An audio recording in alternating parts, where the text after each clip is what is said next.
Hi viewers, welcome to my channel. வாழ்க்கையில ஒரு நிறைவே இல்லாத மாதிரி நீங்க உணர்றீங்களா? அப்ப இந்த வீடியோ உங்களுக்கானது தான். இத ஸ்கிப் பண்ணாம கடைசி வரையிலும் பாருங்க. இது உங்களுக்கு உபயோகமா இருக்குங்கிற நம்பிக்கை எனக்கு இருக்கு. வாங்க வீடியோக்குள்ள போலாம். வாழ்க்கையில பெரும்பாலும் நம்மள்ட்ட எது இல்லையோ அதை நினைச்சே தான் நம்ம கவலைப்பட்டுக்கிட்டு இருக்கோம். ஆனா எது இருக்கோ அதை நினைச்சு நம்ம சந்தோஷப்படுறோமா? அப்படிங்கிற கேள்வி கேட்டா அதிகபட்சம் இல்லங்கிற பதில் தான் நம்மள்ட்ட இருந்து வரும்னு நான் நினைக்கிறேன். நீங்க டைட்டில் வச்சே கண்டுபிடிச்சிருப்பீங்க எத பத்தி நம்ம பேச போறோம்னு. ஆமா, நம்ம இன்னைக்கு கிராட்டிட்யூட் பத்தி தான் பேச போறோம். ரீசென்ட் டைம்ஸ்ல ஒரு கிளாஸ் அட்டெண்ட் பண்ணேன். அந்த கிளாஸ்ல நெறைய விஷயங்கள் சொல்லிக் குடுத்தாங்க. மெடிடேஷன் இருந்தது, அஃபர்மேஷன்ஸ் இருந்துச்சு, ஹோப்போனோபோனோ பிராக்டிஸ் இருந்தது. அதெல்லாம் தாண்டி கடைசியா மெடிடேஷன் முடிச்சோனே கிராட்டிட்யூட்ங்கிற ஒரு விஷயம் பண்ண வைப்பாங்க. அதுதான் எனக்கு அந்த கிளாஸ்லயே ரொம்ப புடிச்சது.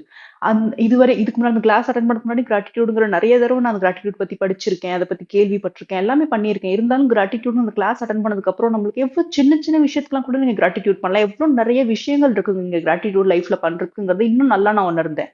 கிராட்டிட்யூட் அப்படிங்கிற லிஸ்ட் எடுத்தா போய்க்கிட்டே இருக்கும். அதுக்கு ஒரு எல்லையே கிடையாது. இருந்தாலும் நான் சில விஷயம் இப்போ உங்களோட ஷேர் பண்ணிக்கலாம்னு இருக்கேன். சிலது நான் கிளாஸஸ்ல எங்களுக்கு எந்தெந்த விஷயத்தலாம் கிராட்டிட்யூட் பண்ணலாம் அப்படின்னு சொன்னாங்க. அப்புறம் சிலது எனக்கு தோணுனதெல்லாம் நான் போட்டிருக்கேன். ஸோ நம்ம பார்க்க ஆரம்பிப்போம். எந்தெந்த விஷயத்தலாம் கிராட்டிட்யூட் பண்ணலான்னு. ஃபர்ஸ்ட் நம்ம லைஃப்க்கு. நீங்க இப்ப எக்ஸிஸ்ட் ஆகுறனால தான் உங்களால எல்லாமே பண்ண முடியுது. எல்லாம் உணர முடியுது. எல்லாத்தையும் பார்க்க முடியுது. வாழ்க்கைய வாழ்றனாலே நம்மளோட இந்த இருப்பு இருப்பு இருக்கனால தானே நம்ம வாழ்க்கையே. ஸோ அதனால அந்த எக்ஸிஸ்டன்ஸ்க்கு, லைஃப்க்கு நீங்க தேங்க் பண்ணுங்க ஃபர்ஸ்ட். அடுத்து நம்மளோட parents and ancestors. Parents and ancestors இல்லன்னா நம்மளே இல்ல. அவங்க நம்மளுக்காக எவ்வளவோ பண்ணியிருப்பாங்க. அவங்க நம்மளுக்காக எவ்வளவோ சின்ன வயசுல இருந்து இப்ப வரை நம்ம பேரண்ட்ஸ் பார்த்தா நம்மளுக்கு எவ்வளவோ அவங்க நம்மளுக்கு ஒரு நல்ல கம்ஃபர்ட் லைஃப் குடுக்கறதுக்கு உழைச்சிருக்காங்க. ஸோ பேரண்ட்ஸ்க்கு, ஆன்சிஸ்டர்ஸ்க்கு கண்டிப்பா தேங்க் பண்ணுங்க. அதுக்கப்புறம் நம்மளோட ஹெல்த்துக்கு. உண்மையான ஹெல்த் தான் உண்மையான வெல்த்தே. நல்ல ஹெல்த் இருந்தா தான் நீங்க அதுக்கப்புறம் வாழ்க்கையில எது வேணாலும் பண்ண முடியும். ஸோ அந்த ஹெல்த்துக்கு நீங்க தேங்க் பண்ணுங்க.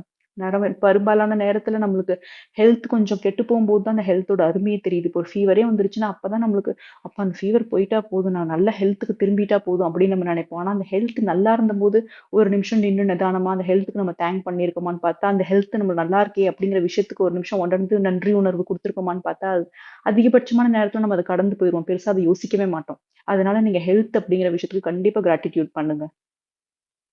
அடுத்து பணம். நம்மள்ட்ட இருக்க மணி. அதுக்கு நீங்க கிராட்டிட்யூட் பண்ணுங்க. உங்கள்ட்ட கம்மியா பணம் இருக்கலாம், அதிகமா இருக்கலாம், எதுவா வேணா இருக்கலாம். அந்த பணத்த வச்சு தானே நம்ம இந்த வரலும் வாழ்றோம். நம்மளுக்கு தேவையானத வாங்குறோம், எல்லாம் பண்றோம். நம்ம வாழ்க்கைக்கு ரொம்ப தவிர்க்க முடியாத அங்கம் பணம் இல்லையா? ஸோ அந்த பணத்துக்கு நீங்க கிராட்டிட்யூட் குடுங்க. சில பேர் நினைக்கலாம், என்கிட்ட ரொம்ப கம்மியா தானே பணம் இருக்கு. நான் அதிகம் பணம் எனக்கு வேணும்னு. கரெக்ட் தான். உங்கள்ட்ட உனக்கு அதிக பணம் வேணும். அதுக்காக உழைக்கிறது தப்பு கிடையாது. வாழ்க்கையில ஒரு இலக்கு வச்சுட்டு அதுக்காக உழைக்கிறது எல்லாமே நல்ல விஷயம் தான். ஆனா ஃபர்ஸ்ட் இருக்கிறதுக்கு நீங்க கிராட்டிட்யூட் பண்ண ஆரம்பிங்க. இருக்கிறதுக்கு கிராட்டிட்யூட் பண்ணிட்டு, ஒரு கன்டென்டடா ஃபீல் பண்ணிட்டு, அடுத்து ஒரு இலக்க நோக்கி நீங்க போறது, இன்னும் கொஞ்சம் பணம் சம்பாதிக்கணுமா, இது பண்ணணுமா, உங்க லைஃப் இன்னும் பெட்டர் ஆக்கணும்னு நினைக்கிறீங்களா? அதெல்லாம் நீங்க பண்ண ஆரம்பிக்கலாம். ஆனா இருக்க பணத்துக்கு முதல்ல நன்றி பண்ணுங்க. ஏன்னா இந்த பணம் கூட இல்லாம எவ்வளோ பேர் உலகத்துல கஷ்டப்படுறத நம்ம பார்க்குறோம். ஸோ அந்த பணத்துக்கு கண்டிப்பா நீங்க கிராட்டிட்யூட் குடுக்க ஆரம்பிங்க. அடுத்து சுத்தமான சாப்பாடு, சுத்தமான தண்ணி. சுத்தமான சாப்பாடு, தண்ணி நம்மளுக்கு கிடைச்சிருக்குன்னா, அதுக்கு நம்ம கடவுளுக்கு முதல்ல நன்றி சொல்லணும். ஏன்னா சாப்பாடு, தண்ணி இல்லன்னா உயிரே வாழ முடியாது. அந்த சாப்பாடு, தண்ணி டெய்லி நம்மளுக்கு தங்கு தடலாம கிடைக்குதுன்னா, அந்த சாப்பாடு, தண்ணிக்கு நீங்க கண்டிப்பா கிராட்டிட்யூட் குடுக்கணும். அதே மாரி நம்ம சில நேரத்துல சொல்லுவோம், "எனக்கு இந்த சாப்பாடு பிடிக்கல. எனக்கு அந்த சாப்பாடு தான் பிடிக்கும்" அப்படின்னு. கரெக்ட் தான். எல்லாருக்கும் ஃபேவரைட் ஃபுட்ன்னு இருக்கும். எனக்குமே இருக்கு. சில சாப்பாடு எனக்கு ரொம்ப பிடிக்கும். சில சாப்பாடு எனக்கு அந்த அளவுக்கு பிடிக்காது. எனக்கு ரொம்ப பிடிச்ச சாப்பாடு சாப்பிடும்போது எனக்கு இன்னும் கொஞ்சம் நல்லா இருக்க மாரி தோணும். அதெல்லாம் ஓகே தான். ஆனா, எந்த சாப்பாடு இன்னைக்கு உங்க பிளேட்ல வருதோ, அது எத்தன பேரோட உழைப்புக்கு அப்புறம் வருது. ஃபார்மர்ஸோட உழைப்பு அதுல இருக்கு. நம்மளுக்கு யாரு சமைச்சு குடுக்குறாங்களோ, அவங்களோட உழைப்பு அதுல இருக்கு. அவங்களோட நேரத்த அவங்க செலவிடுறாங்க. செலவிட்டு தான் இன்னைக்கு நமக்கு சாப்பாடு வருது. அந்த சாப்பாட்ட சாப்பிட்டு தான் நம்ம உயிர் வாழ்றோம். நம்மளுக்கு உடம்புக்கு தேவையான சக்திலாம் கிடைக்குது இல்லையா? ஸோ, அதனால அந்த உணவுக்கு, அதுக்கப்புறம் யாரு அந்த ஃபார்மர்ஸ்க்கு, பூமி தாய்க்கு நம்ம நன்றி சொல்லலாம். பூமியில தானே விளையிற சாப்பாட்ட நம்ம சாப்பிடுறோம். ஸோ, பூமி தாய்க்கு. அதுக்கப்புறம் நம்மளோட அம்மாக்கோ, அப்பாக்கோ யாரு உங்களுக்கு சமைக்கிறாங்களோ, ஹவுஸ் ஹெல்ப் இருந்தா அவங்க சமைச்சு குடுக்குறாங்களா, அவங்களுக்கு ஒரு நிமிஷம் மனசுல நன்றி சொல்லலாம். முடிஞ்சா அவங்கள்ட்ட நேராவே போய் நீங்க நன்றி சொல்லலாம். இல்ல மனசுலயாவது அவங்கள்ட்ட ஒரு நிமிஷம் நெனச்சு, நன்றி அப்படின்னு சொல்லலாம். அதே மாரி சமைக்கிறவங்கள்ட்ட நீங்க அவங்க சமையலுக்கு நம்ம பாராட்டலாம். நம்ம சில நேரத்துல சாப்பாடு சரி இன்னைக்கு ரொம்ப உப்பு அதிகமா இருக்கு, காரம் அதிகமா இருக்கு அப்படின்னு சொல்றோம். ஆனா அவங்களோட எவ்வளவு உழைப்புக்கு பின்னாடி உழைப்பு இருக்குது இதுக்கு பின்னாடி. அதனால அவங்களுக்கும் ஒரு நிமிஷம் மனசார தேங்க்ஸ் சொல்லலாம். இன்னைக்கு சாப்பாடு நல்லா நல்லா நீங்க உங்க டைம் அண்ட் எஃபோர்ட்லாம் குடுத்து நீங்க இந்த சாப்பாடு பண்ணதுக்கு ரொம்ப நன்றி அப்படின்னு நன்றி சொல்லலாம். ஸோ அந்த சாப்பாட்டுக்கு, அது சம்மந்தப்பட்ட விஷயத்துக்கு எல்லாத்துக்கும் நீங்க நன்றி சொல்லலாம். மெயினா அந்த பாத்திரத்துக்கும் நீங்க நன்றி சொல்ல ஆரம்பிங்க. எந்த பாத்திரத்துல நீங்க சாப்பிடுறீங்க, எந்த பிளேட்ல சாப்பிடுறீங்களோ, எந்த டம்ளர்ல தண்ணி குடிக்கிறீங்களோ, அது எல்லாத்துக்கும் நீங்க வந்து தேங்க்ஸ் பண்ணுங்க. நீங்க நினைக்கலாம் அது நான் லிவிங் தானே, அதுக்கு என்ன தேங்க்ஸ் பண்ணணும் அப்படி கிடையாது. அது மூலமா தானே நீங்க சாப்பிடுறீங்க. அது எவ்வளோ உபயோகமா இருக்கு. அதனால அதுக்கும் நீங்க தேங்க் பண்ண ஆரம்பிங்க. அதே மாரி சாப்பாடு சாப்பிடும்போது ஒரு நிமிஷம் கண்ண மூடி, அந்த சாப்பாட்டுக்கு ஒரு நல்ல வைப்ரேஷன் அனுப்பிச்சு, அந்த கடவுள் இந்த சாப்பாட்டு குடுத்த இந்த கடவுளுக்கு நன்றி, இந்த இயற்கைக்கு நன்றி அப்படின்னு சொல்லிட்டு, தண்ணி குடிக்கும்போதுமே நல்ல வைப்ரேஷன் குடுத்து சாப்பிட்டீங்க, குடிச்சீங்கன்னா, அதுவே ஒரு ஒரு அந்த உணவே உங்களுக்கு பிரசாதமா மாறிரும். ஏன்னா கோவில்ல நம்ம சாப்பிடுற சாப்பாட்ட பிரசாதம்னு சொல்லுவோம். ஏன் அத நம்ம பிரசாதம்னு சொல்றோம்னா, அது ஒரு ஹையர் வைப்ரேஷன் உள்ள இடத்துல இருந்து நம்மளுக்கு வருது. சாமிய நெனச்சு, அது சமைக்கும்போதுமே நல்ல எண்ணத்தோட அத சமைப்பாங்க. அதனால தான் நம்ம அத பிரசாதம்னு சொல்றோம். ஸோ சாப்பிடும்போதுமே நல்ல எண்ணத்தோட அந்த சாமிக்கு கடவுளுக்கு இந்த சாப்பாடு குடுத்த கடவுளுக்கு அது நன்றி சொல்லிட்டு, இந்த சாப்பாட நல்ல விதமா உடம்புல போய் எனக்கு நரிஷ்மென்ட் குடுக்கணும். என் உடம்ப நல்ல விதமா ஹெல்தியா வச்சிருக்கிறதுக்கு உதவணும் அப்படின்னு நீங்க உதவுது அப்படிங்கிற மாரி நெனச்சு நீங்க அந்த சாப்பாட சாப்பிட்டீங்கன்னா, உங்களுக்கு அந்த சாப்பாடே பிரசாதமாவும், மருந்தாவும் மாறிரும். அதே மாரி தான் தண்ணியுமே. குடிக்கும்போது நல்ல விதமா நெனச்சு குடிச்சீங்கன்னா, அதுவே உங்களுக்கு நல்ல மருந்தா மாறிரும். இந்த வாட்டர் அஃபர்மேஷன்னு சொல்லி ஒரு டாபிக் இருக்கு. அத நான் கண்டிப்பா வர காலத்துல பேசுறேன். பட் இப்ப நம்ம இந்த விஷயத்துக்கு தேங்க்ஸ் பண்ணணுங்கிறத நம்ம தெரிஞ்சுக்கிட்டோம். அடுத்து என்ன பண்ணலாம்னா, அடுத்து நம்மளோட வீட்டுக்கு. நம்மளோட வீடு அப்படிங்கிறது எவ்வளோ பெரிய விஷயம். வீடுனால எல்லாருக்கும் டக்குனு சந்தோஷம் வந்துரும் மனசுல. ஏன்னா நம்மளோட வீடு தான் ரொம்ப வேலைக்கு போயிட்டு டயர்டா வந்ததுக்கப்புறம் அந்த வீட்ல தான் நம்ம நிம்மதியா இளைப்பாறுறோம். நம்மளோட குடும்பத்தோட நம்ம டைம் ஸ்பெண்ட் பண்றோம். இந்த வீடு நம்மளுக்கு ஒரு சேஃப்டி, செக்யூரிட்டி ஃபீல் குடுக்குது. ஸோ அந்த வீடுன்னு நெனச்சாலே எல்லாருக்கும் மனசுல ஒரு சந்தோஷம் வந்துரும் இல்லையா? ஸோ அந்த வீட்டுக்கு நம்ம நன்றி சொல்லணும். அந்த ஸ்பேஸ் தானே நம்ம எவ்வளோ மெமரீஸ் குடுத்துருக்கு. அதனால அந்த வீட்டுக்கு நம்ம நன்றி சொல்லணும். சில பேர் நினைக்கலாம். பணத்துக்கு நினைச்ச மாதிரியே. வீடும் எனக்கு பெரிய அளவுல இல்லையே! என்ட்ட சின்னதா தான் இருக்கு. எனக்கு இன்னும் பெரிய வீடு இருந்தா நல்லாருக்கும். நான் அதே தான் பணத்துக்கு சொன்னதே தான் நான் இதுக்கும் சொல்றேன். வீடு பெருசா வேணும்னு ஆசைப்பட்டீங்கன்னா, கண்டிப்பா அதுக்காக என்னலாம் பண்ணணும்னு ஆசைப்பட்றீங்களோ நீங்க பண்ணுங்க ஒரு இலக்கு வச்சுக்கிட்டு. ஆனா இருக்கிறதுக்கு முதல்ல நீங்க நன்றி சொல்லுங்க. இந்த வீடு தானே உங்களுக்கு இவ்ளோ விஷயங்கள் குடுக்குது. ஸோ அதுக்கு முதல்ல இருக்கிறதுக்கு நன்றி சொல்லிட்டு, அதுக்கப்புறம் நீங்க அடுத்த விஷயத்துக்கு ஏன்னா ஏன்னா நம்ம எதுக்கு இந்த இருக்கிறதுக்கு நன்றி சொல்லுங்கன்னு நான் சொல்றேன்னா, எது இருக்கோ அது நீங்க கன்டென்டடா ஆயிட்டு சந்தோஷமா முதல்ல நீங்க சந்தோஷமா ஆயிட்டு அடுத்த ஒரு இலக்கு நோக்கி போறதுக்கு வேலைய செஞ்சீங்கன்னா, அந்த வேலையும் இன்னும் நிறைவோட உங்களால செய்ய முடியும். இப்போ ஒரு வீடே ஒருத்தவங்களுக்கு வேணும்னு வச்சுக்கோங்க. மனசு கஷ்டத்தோட இப்ப இருக்க வீடு எனக்கு பிடிக்கலப்பா அப்படிங்கிற ஒரு இதோடயே அந்த பெரிய வீடு வாங்குனா தான் நான் சந்தோஷப்படுவேன். அப்படிங்கிற இலக்கோடயே அவங்க வேலை செய்ய, அவனுக்கு அந்த வேலையில ஒரு நிம்மதியா அந்த வேலைய செய்ய முடியாது. ஒரு ஒரு ஃப்ரஸ்ட்ரேஷனோ, டெஸ்பிரேஷன் இருக்கும். ஐயோ! இந்த வேலைக்கு நல்ல விதமா முடிச்சா தான் எனக்கு அந்த பெரிய வீடு வாங்க முடியும். அப்படின்னு ஒவ்வொரு நிமிஷமும் அத செய்யும்போதே ஒரு டென்ஷன்ல, ஸ்ட்ரெஸ்லயே செய்வாங்க. அப்படி இருக்கும்போது நம்மளுக்கு அது முழுமை பெறாது அந்த வேலை. அவுட்கம் நம்ம நெனச்ச அளவுக்கு வராது. நம்ம அதுவும் செய்யும்போதுமே நம்ம ஸ்ட்ரெஸ் ஆயிட்டு செய்வோம். அதுக்கு பதிலா இருக்க வீட்டுக்கு, முதல்ல இருக்க விஷயத்துக்கு, இருக்க பணத்துக்கு முதல்ல கிராட்டிட்யூடா ஃபீல் பண்ணிக்கிட்டு, சந்தோஷமா அந்த குடுத்த கடவுளுக்கு ஒரு நிமிஷம் நன்றி சொல்லிட்டு, அதுக்கப்புறம் அந்த வேலைய செய்யும்போது, அந்த வேலையும் நல்ல விதமா செய்ய முடியும். ஏற்கனவே சந்தோஷமா இருந்துட்டு நம்ம செய்யும்போது, லா ஆஃப் அட்ராக்ஷன் என்ன சொல்லுதுன்னா, நீங்க ஏற்கனவே சந்தோஷமா இருக்க விஷயத்துக்கு சந்தோஷமா இருக்கீங்களா? அப்ப அதுவே பாக்கும். இவங்க பாருங்களேன், இருக்கிறதுக்கே எவ்வளவு சந்தோஷமா இருக்காங்க. இவங்களுக்கு இன்னும் சந்தோஷப்படுறதுக்கான ஆப்பர்ச்சுனிட்டி குடுப்போம். இவங்க வாழ்க்கையில இன்னும் எதுக்கெல்லாம் அவங்க சந்தோஷப்படுவாங்களோ, அந்த சந்தோஷமான விஷயத்த இவங்களுக்கு அதிகமா குடுப்போம் அப்படின்னு சொல்லி லா ஆஃப் அட்ராக்ஷனுமே அப்படிதான் ஒர்க் பண்ணுது. அதனால இருக்க பணத்துக்கு, இருக்க வீட்டுக்கு, இன்னும் என்னென்ன விஷயங்கள்லாம் உங்கள்ட்ட இருக்கோ முதல்ல அத நெனச்சு ஒரு நிமிஷம் கிராட்டிட்யூடா ஃபீல் பண்ணிட்டு, அதுக்கு சந்தோஷப்பட்டுட்டு, கன்டென்டடா மனச வச்சுக்கிட்டு நீங்க வேலைய பண்ண, அடுத்து நீங்க என்ன இலக்கு அடையணுமோ, அத உங்களால இன்னும் துரிதமா அடைய முடியும். அடுத்து வேற எதுக்கு நம்ம கிராட்டிட்யூட் குடுக்கலாம்னா, டாக்டர்ஸ்க்கு கிராட்டிட்யூட் குடுக்கலாம். ஆர்மி பீப்பிள்க்கு கிராட்டிட்யூட் குடுக்கலாம். ஹாஸ்பிட்டல் இப்ப ஏன் டாக்டர்ஸும் கிராட்டிட்யூட் குடுக்கலாம்னா, அவங்க நம்மளுக்கு இப்ப ஹெல்த்த பத்தி பார்த்தோம் இல்லையா? ஹெல்த் கொஞ்சம் நல்லா இல்லனாலே டக்குனு யார்ட்ட போவோம்? டாக்டர்ட்ட தானே போவோம். ஸோ அந்த டாக்டர்ஸ்க்கு, நர்சஸ்க்கு, அங்க வேலை செய்ற ஸ்டாஃப்ஸ்க்கு அவங்களுக்கெல்லாமே நம்ம கிராட்டிட்யூட் குடுக்கலாம். ஏன்னா, அவங்க நம்மள வந்து உயிர காப்பாத்துறதுக்கு எவ்வளவோ பண்றாங்களே! டே அண்ட் நைட் அவங்க எவ்வளவோ தன்னோட எஃபர்ட்ஸ்லாம் போடுறாங்க. அவங்களோட டைம் குடுக்குறாங்க. ஸோ அவங்களோட சர்வீஸ் ரொம்ப நம்மளுக்கு முக்கியம். அதனால அவங்களுக்கு கிராட்டிட்யூட் பண்ணலாம். அடுத்து ஆர்மி பீப்பிள்க்கு கிராட்டிட்யூட் பண்ணலாம். அவங்க எந்த அளவுக்கு எல்லையில அவங்க அந்த அளவுக்கு அவங்களோட வாழ்க்கைய டேஞ்சர்ல போட்டுக்கிட்டு நம்மளோட சேஃப்டிக்காக வேலை பார்க்குறாங்க. அதனால அவங்க அவங்க அந்த வேலைய பார்க்கறனால தான் நம்ம நிம்மதியா தூங்க முடியுது. நம்ம நிம்மதியா நம்ம வேலைய பார்க்க முடியுது இல்லையா? ஸோ அவங்களுக்கும் கிராட்டிட்யூட் பண்ணுங்க. அதே மாரி நீங்க யூஸ் பண்ற வெஹிக்கிள்ஸ்க்கு நீங்க கிராட்டிட்யூட் பண்ணலாம். ஏன்னா நீங்க ஒரு இடத்துல இருந்து இன்னொரு இடத்துக்கு போறதுக்கே அந்த வெஹிக்கிள் தானே உங்களுக்கு உபயோகமா இருக்கு. அந்த காலத்துலலாம் வெஹிக்கிள் இல்லாதம்போது நடந்து போவாங்க. இல்ல வேற ஏதாச்சும் இந்த மாட்டு வண்டி இந்த மாரி விஷயத்துல தான் போவாங்க. அதுக்கு எவ்ளோ டைம் எடுக்கும். ஒரு இடத்துல இருந்து இன்னொரு இடத்துக்கு போறதுக்கே நம்மளுக்கு அவ்ளோ டைம் எடுக்கும். ஆனா, இப்ப அப்படிலாம் இல்ல. நம்ம துரிதமா ஒரு இடத்துக்கு முடியுது. அதனால நீங்க ஒரு வெஹிக்கிள் வச்சிருக்கீங்கன்னா, அந்த வெஹிக்கிள்க்கு தேங்க்ஸ் பண்ணுங்க. சப்போஸ் உங்கள்ட்ட வெஹிக்கிள் இல்ல அப்படின்னா, நீங்க ஏதாவது ஒரு வெஹிக்கிள்ல தானே போறீங்க வெளியில. ஆட்டோ, பஸ் எதுவா வேணா இருக்கலாம். அந்த வெஹிக்கிள்க்கு தேங்க்ஸ் பண்ணுங்க. அந்த டிரைவரையுமே ஒரு நிமிஷம் இப்ப ஆட்டோலயே போறீங்க, இல்ல கேப்ல போறீங்கன்னா, இறங்கும்போது அவங்கள்ட்ட ஒரு நிமிஷம் சிரிச்சு தேங்க் யூ அப்படின்னு சொல்லிட்டு நீங்க போறது தான் அவங்களுக்கும் சந்தோஷமா இருக்கும். நம்மளுக்கும் ஒரு திருப்தியா இருக்கும். நீங்க நினைக்கலாம் நம்ம நெறைய நேரத்துல நினைப்போம். நம்ம தான் பணம் குடுத்துடுறோம்ல. அவங்க அவங்க வேலைய தானே பண்றாங்கன்னு. அப்படி கிடையாது. பணம் குடுத்தா மட்டும் நம்ம சர்வீஸ் குடுத்துற முடியாதுல்ல.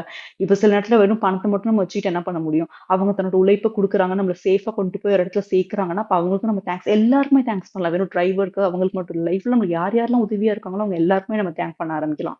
ஸோ அதனால வெஹிக்கிள்ஸ்க்கு தேங்க் பண்ணலாம். நம்மளோட ரோட்வேஸ்க்கு ரோட்ஸ் எந்த ரோட்ல போறோமோ அந்த ரோடுக்கு, அந்த ஹைவேஸ்க்கு அது போட்டு குடுத்த கவர்மெண்ட்க்கு அதுல யார் யாரெல்லாம் அந்த இதுக்கு ஹெல்ப் பண்ணாங்களோ, அந்த வொர்க்கர்ஸ்க்கு எல்லாருக்கும் நம்ம தேங்க் பண்ணலாம். அது மாரி நம்ம தேங்க் பண்ணணும்னு ஆரம்பிச்சா லிஸ்ட் போய்க்கிட்டே இருக்கும். ஸோ இதுதான் மெயின் லிஸ்ட். இது மெயின் இன்னும் நீங்க எவ்ளோ எவ்ளோ வேணா நீங்க கிராட்டிட்யூட் பண்ணலாம். நம்மளோட பெட்டுக்கு, நம்மளோட தலையணைக்கு, நம்மளோட எலக்ட்ரிசிட்டிக்கு எலக்ட்ரிசிட்டி இருக்கனால தான் நம்மளால எல்லாமே பண்ண முடியுது. ஸோ அதுக்கு கிராட்டிட்யூட் குடுக்கலாம். அந்த மாரி வீட்ல இருக்க ஒவ்வொரு விஷயத்துக்கும் எல்லாத்துக்கும் இப்ப நீங்க ஃபோன் யூஸ் பண்றீங்கன்னா, அந்த கேட்ஜெட்க்கு தேங்க் பண்ணலாம். அதுல இருக்க ஆப்ஸ்க்கு தேங்க் பண்ணலாம். அது யாரு கிரியேட் பண்ணாங்களோ, அந்த கிரியேட்டருக்கு அவங்களுக்கு தேங்க்ஸ் பண்ணலாம். அது மாரி தேங்க் பண்ணணும்னு ஆரம்பிச்சா அந்த லிஸ்ட் இப்ப நான் சொல்ல ஆரம்பிச்சேன்னா போய்க்கிட்டே இருக்கும். ஸோ இதோட நம்ம இந்த லிஸ்ட் முடிச்சுக்குவோம். முடிச்சுட்டு நம்ம அடுத்து இந்த கிராட்டிட்யூட் பண்றதுனால என்னென்ன நன்மைகள்லாம் நம்மளுக்கு வருது அப்படிங்கிறத பார்க்கலாம். ஸோ கிராட்டிட்யூட் பண்ணும்போது என்னென்ன நன்மைகள்லாம் வருதுன்னா, முதல்ல உங்களுக்கு ஒரு வாழ்க்கை மேல ஒரு பாசிட்டிவ் அவுட்லுக் வர ஆரம்பிக்கும். ஒரு கன்டென்டடா ஃபீல் பண்ண ஆரம்பிப்பீங்க. அதே மாதிரி உங்களுக்கு ஃபர்ஸ்ட்டு நீங்க பாசிட்டிவா இருக்க உங்களுக்கு இன்னும் அபண்டன்ஸ நோக்கி நீங்க போக ஆரம்பிப்பீங்க. முதல்ல உங்க மைண்ட் ரிலாக்ஸ் ஆகும். எப்பவுமே சந்தோஷமா இருக்க ஆரம்பிப்பீங்க. நம்மளோட மைண்ட் வந்து அதே மாரி சயின்டிஃபிக்காவும் ப்ரூவ் ஆயிருக்கு. எப்படின்னா, நம்மளோட பிரெயினே ரீவயர் ஆகும் அப்படின்னு சொல்லியிருக்காங்க. நம்மளோட பிரெயின் வந்து ஒரு நல்ல விதமா பாசிட்டிவ் அவுட்லுக் நோக்கி போக ஆரம்பிக்கும். அந்த ஹேபிட் ஃபார்ம் ஆகும். உங்களுக்கு டெய்லி நல்ல விஷயத்த மட்டுமே பார்க்க உங்களுக்கு அந்த அந்த ஹேபிட்டே ஃபார்ம் ஆயிரும். எவ்வளவு பிரச்சனையா இருந்தாலுமே அதிலேயே நீங்க இருக்க நல்லத பார்க்க ஆரம்பிப்பீங்க. ஸோ இதெல்லாம் வந்து நல்ல விதமான பெனிஃபிட்ஸ். அதே மாரி டோபமைன் அண்ட் செரட்டோனின்ங்கிற 2 நியூரோ டிரான்ஸ்மிட்டர்ஸ் உங்க பிரெயின் ரிலீஸ் பண்ண ஆரம்பிக்குது. ஸோ அது ஹாப்பி ஹார்மோன்ஸ்ன்னு சொல்லுவாங்க. ஸோ அது அதிகமா ரிலீஸ் ஆகும் உங்க உடம்புல. வந்து பிரெயின் ரிலீஸ் பண்ணும். ஸோ அது நல்லது. அதுக்கப்புறம் ஸ்ட்ரெஸ் ஹார்மோன்ங்கிற கார்ட்டிசால் அளவு வந்து குறைய ஆரம்பிக்கும். ஸோ அது நல்லது. இந்த மாரி நெறைய நல்லது சொல்லிட்டே போலாம். அதே மாரி உங்க மென்டல் ஹெல்த் பீஸ்ஃபுல்லா இருக்க ஆரம்பிப்பீங்க. ஸ்ட்ரெஸ் குறையும். அதே மாதிரி வேற ஒரு லைஃப்ல ஒரு புத்துணர்ச்சி வர ஆரம்பிக்கும். எப்பவுமே ஒரு ஹேப்பினஸ் உங்களுக்குள்ள இருந்துகிட்டே இருக்கிறத நீங்க உணர முடியும். இந்த மாரி நெறைய பெனிஃபிட்ஸ் இருக்கு இதுக்கு. ஸோ நீங்க டெய்லி என்ன பண்றது நாங்க கிளாஸ் முடிஞ்சதுக்கு அப்புறமே எங்களுக்கு அந்த மேம் சொன்னாங்க. டெய்லி ஒரு 10 விஷயத்துக்காவது கிராட்டிட்யூட் எழுத ஆரம்பிங்க. அது ஒரு ஹேபிட்டாவே வச்சுக்கோங்க. தூங்குறதுக்கு முன்னாடி 10 விஷயத்துக்கு நீங்க கிராட்டிட்யூட் கண்டிப்பா பண்ணுங்க அப்படின்னு. அதனால அதுக்கப்புறமே நான் என்ன பண்ண ஆரம்பிச்சேன்னா, இப்ப கிளாஸ் முடிஞ்சு ஒரு 20 டேஸ்க்கு மேல ஆகுது. அதனால டெய்லி நான் ஒரு 10 விஷயத்துக்கு கிராட்டிட்யூட் பண்ண ஆரம்பிச்சிருக்கேன். 10 கூட நான் அதிகமாவே பண்ணுவேன். எப்படின்னா, ஃபர்ஸ்ட் டெய்லி ஒரு விஷயத்துக்கு ஒரு 15 டூ 20 விஷயம் டெய்லி கான்ஸ்டன்ட்டா அதுக்கு பண்ணிருவேன். ஃபார் எக்ஸாம்பிள் என்னோட லைஃப்க்கு, என்னோட பேரண்ட்ஸ்க்கு, என்னோட ஹெல்த்துக்கு, என்னோட வீட்டுக்கு, மணிக்கு இதுக்கெல்லாம் கான்ஸ்டன்ட்டா கிராட்டிட்யூட் சொல்லிட்டு, அப்புறம் அன்னைக்கு பர்ட்டிகுலரா ஏதாவது ஒரு விஷயம் நடந்திருக்கும். அன்னைக்கு ஏதாவது ஒரு ரொம்ப நாள் மீட் பண்ணாத ஃப்ரெண்ட நான் மீட் பண்ணியிருப்பேன். இல்ல அவங்களோட நான் பேசியிருப்பேன். இல்ல ஃபேமிலியோட ரொம்ப குவாலிட்டி டைம் ஸ்பெண்ட் பண்ணியிருப்பேன். இல்ல வெளியில போய் ஏதாவது நல்ல இடத்துக்கு போயிருப்பேன். நல்ல படம் பார்த்திருப்பேன். நல்ல பாட்டு கேட்டிருப்பேன். இந்த மாரி அன்னைக்கு ஏதாவது பர்ட்டிகுலரா ஏதாவது நல்ல விஷயம் நடந்திருக்கும். ஸோ அத பதிவு பண்ணிருவேன். நீங்களும் அந்த மாரி டெய்லி ஒரு 10 விஷயத்துக்காவது லைஃப்ல கிராட்டிட்யூட் குடுக்க ஆரம்பிங்க. டெய்லி நீங்க எழுத எழுத ஆரம்பிக்கலாம். நைட் தூங்குறதுக்கு முன்னாடி அன்னைக்கு என்னலாம் நடந்துச்சு அப்படிங்கிற மாரி நீங்க கிராட்டிட்யூட் எழுதலாம். இல்ல எழுதுறது எனக்கு அவ்வளோ கம்ஃபர்டபுளா இல்ல அப்படின்னு நீங்க நினைக்கிறீங்கன்னா, நீங்க வேணும்னா கண்ண மூடிட்டு நீங்க சொல்லலாம். இந்த விஷயத்துக்கு கிராட்டிட்யூட் சொல்லலாம். இல்ல சொல்றதும் எனக்கு அவ்வளோ கம்ஃபர்டபுளா இல்ல அப்படின்னு நினைக்கிறீங்கன்னா, நீங்க என்ன பண்ணுங்க, உங்க ஃபோனோட ரெக்கார்டர் ஆன் பண்ணிக்கிட்டு நீங்க ரெக்கார்ட் பண்ணலாம். அன்னைக்கு என்னலாம் நடந்துச்சு, என்னென்ன விஷயத்துல நீங்க கிராட்டிட்யூடா ஃபீல் பண்றீங்க அப்படின்னு ரெக்கார்ட் பண்ணி அத வச்சுக்கோங்க. அப்புறம் எப்பயாவது லைஃப்ல ரொம்ப லோவா ஃபீல் பண்றோம். எனக்கு ரொம்ப ரொம்ப டயர்டா இருக்க மாரி இருக்குன்னா, அத நீங்க போட்டு கேட்கலாம். அப்படி கேட்கும்போது நம்மளுக்கு திரும்ப ஒரு வாழ்க்கையில ஒரு புத்துணர்ச்சி வந்த மாரி இருக்கும். ஆமால்ல இந்த இவ்வளோ விஷயம்லாம் நம்மளுக்கு கிராட்டிட்யூட் பண்றதுக்கு இருக்கு. அப்படின்னு நீங்க நெனச்சு திரும்ப நெனச்சு பார்க்கறதுக்கு அது நல்லாருக்கும். அப்படியும் வேணாலும் பண்ணிக்கலாம். பட் எழுதுறது ஏன் முக்கியம்னு நான் சொன்னேன்னா, எழுதும்போது நம்ம சப்கான்ஷியஸ்ல இன்னும் நல்லா பதியும். நம்ம குழந்தைகளுக்கே சொல்லுவோம் இல்லையா? படிக்கிறத விட எழுதி பாரு. எழுதி பார்த்தா உனக்கு சீக்கிரம் பதியும் அப்படின்னு. அதனால தான் எழுதுறது முக்கியம். நீங்க எழுதவும் செய்யலாம், சொல்லவும் செய்யலாம். ஏன்னா நீங்க மெயினா என்ன இமோஷனோட அத நீங்க உணர்ந்து சொல்லணும். சொல்லும்போது வெறுமனே ஐ am grateful for my life அப்படின்னு சொல்றத விட்டுட்டு, இந்த லைஃப் நம்மளுக்கு எவ்வளோ விஷயம் பண்ணுது அப்படின்னு சொல்லலாம். அதே மாரி I am grateful for my mother, I am grateful for my father இப்படி இல்ல பேரண்ட்ஸ் அப்படின்னு சொல்றதுக்கு பதிலா, அவங்க ஏன் கிரேட்ஃபுல்லா இருக்கீங்கன்னு ஒரு நிமிஷம் மனச கண்ண மூடி நெனச்சும் பார்க்கலாம்.